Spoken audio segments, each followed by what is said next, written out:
Howdy y'all, this is Mark from Camping Forge, and today is another video in our beginner camping series.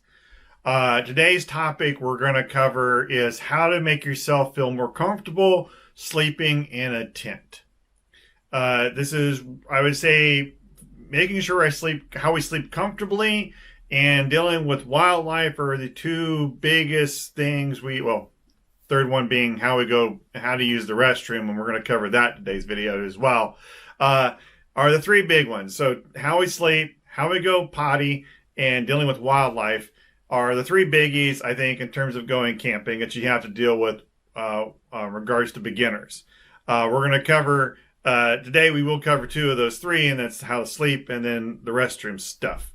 Anyway, so the first thing we talk about is how do we sleep comfortably?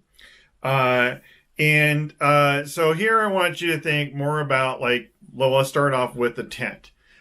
Making sure you have enough room in your tent so you can move around comfortably and keep all your gear nearby. So when you look at your tent, now today we're not going to go into great detail about how we buy a tent. We'll cover that in another video. But the most important lesson for today right now is that know that when you see a tent, if it says it's a two-person tent, that really means it's just enough room for two people to sleep in it. It's not two people plus all their gear. So for example, if you're going to know it's going to be two people in that tent, you're going to want a minimum of a three-person tent size tent. Just to give you an idea for space, a four-person tent can just barely fit in a queen-sized air mattress. I have a four-person tent that I take with me sometimes, and when I inflate my queen-size air mattress, it fits in there with maybe about a foot of room if I push the sleeping pad air mattress all against one of the sides.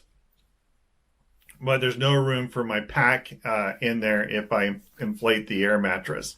But that gets into the point of saying, hey, what are we going to sleep on? And again, as we talked about in previous videos, I want beginner campers to go car camping because you can bring more stuff with you.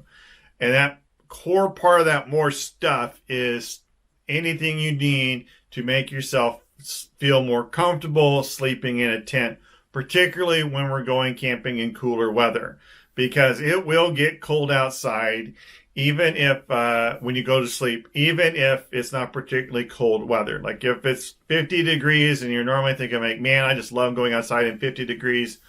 When it's 50 during the day, it's going to drop in the 40s, maybe even feeling into the 30s at night.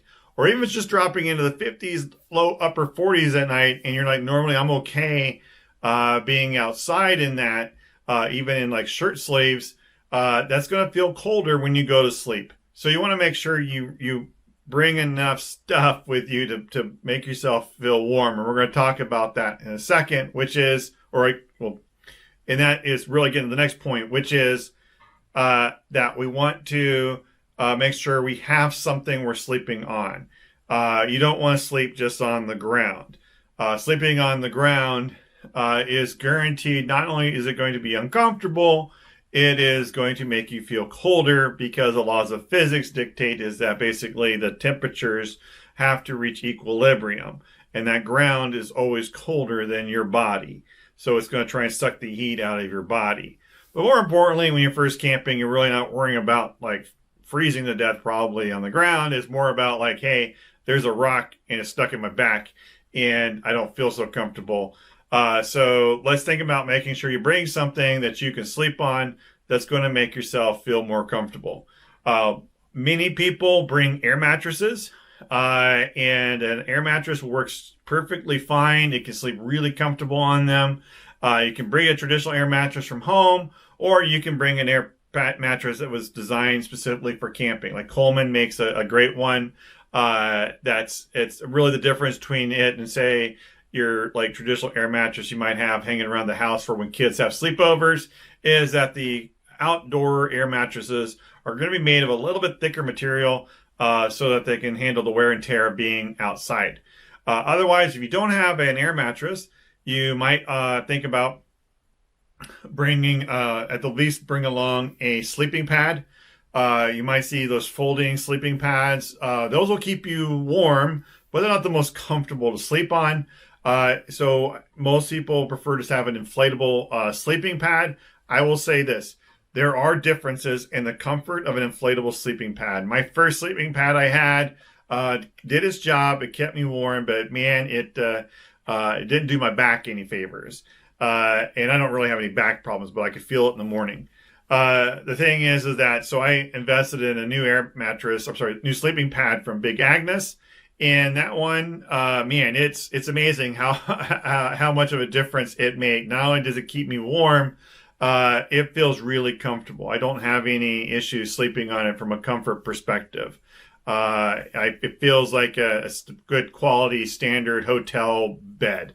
And as somebody who's racked up, you know, I mean, before, we were, shut down business travel. I was doing anywhere between 50 and 100 nights on the road for my day job. So I know hotel beds really well. Anyway, this is a comfortable sleeping pad. You also have other options besides the air mattress and sleeping pad. You might want to try out a cot. Modern cots are comfortable. You still probably want a sleeping pad on top of the cot, not for a comfort rating, but really to assist with keeping you warm, because cold air will go under the cot, and can also cause you to feel colder on your back. So you probably still want a sleeping pad on top of the cot. But cots also are a benefit is that can be higher off the ground, which gets you more storage room in your tent. Also an easier way to get in, up and down, in and out when you're sleeping in your tent. Finally, you can do something really crazy. And I tried this out. I have one of these in my at home. Though I think I'm going to sell it here soon. And that is, I actually have a trifold mattress. It's a really large. It's a full twin size bed when you expand it. But you know what? It's really comfy. It's like sleeping on a regular bed, but out there in Mother Nature. So I know people are going to say that's not really roughing it, but again, hey, for beginners, I want you to be comfortable and not try to prove if you're tougher than Daniel Boone. So that gets me thinking too. And then, before we move on, I was going to say, make sure you bring along blankets and sleeping bags and everything you need to feel. If it's cold, make sure you're up there to make yourself feel warm. Just remember, if you are bringing blankets from home that you're going to be outside, they're probably going to get a little dirty. So make sure there's something that you can wash, or if they get dirty and stained and muddy, whatever, that you're not going to be, and particularly they're stained. So it's like if that stain doesn't come out for whatever reason, or get ripped or torn, that you're not going to be heartbroken with the damage that comes from taking it on a camping trip. Oops. Open my iPad quick to make sure I got my notes. All right. So now that leads us to the next thing here, which is talk about how we're going to go to the restroom while we're out camping. Again, I want your first beginning camping trips to go to a front country standard campsite, like a state park, or it could be a resort like a Jellystone. The great thing about these is they're going to have nice restrooms with like traditional porcelain toilets. And so you're going to, maybe you'll do your business like you do pretty much at home, though again, they're probably going to be public restrooms. So this will deal, now look, as guys, look, we basically just need a tree for, number one. But I think most people get a little nervous about how they're going to deal with number two, if they're out in the woods. And if you're one of those people, don't feel bad. I have a friend who was a 20-year Marine Corps vet, and he told me he never got comfortable doing the deuce out in the woods, just like squatting over a log. So, and I got another buddy who now when he goes out primitive camping, he brings a little stool with him that's got like the little hole cut, again, to make it easier. So we're getting into a little too TMI, and we will cover this topic in another video because people ask about it. But anyway, more importantly, beginning camping, you want to go to a front country campsite like a state park. It's going to have a regular restroom, and that's going to make things a lot easier to deal with when it comes to the restroom situation. And look, again, if you're like, that's all, you don't ever want to get into primitive camping, that's perfectly fine. The website Camping Forge, it's really a partnership between myself and my friend Tina. And Tina is my RV expert. And she's also a horse camper. And so Tina's always joke is like, part of the reason why I got the tent stuff is that I'm okay. I don't need to have the full restroom experience on hand. Meanwhile, she's like, she has to have like the traditional, basically running water, normal traditional plumbing on hand for her to go camping, which is why she's a dedicated RV person.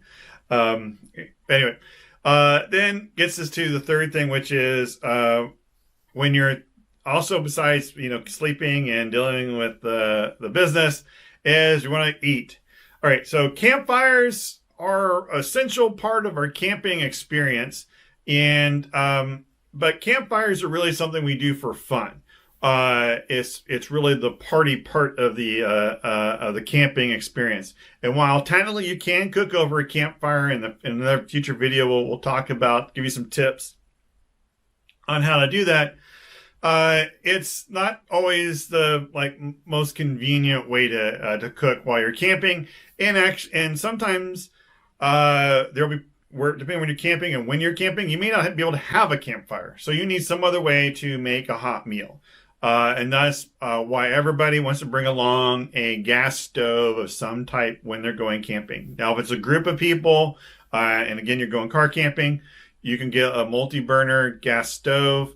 They're affordable, they work really well, and they're practically like cooking out at home. And so those work really well.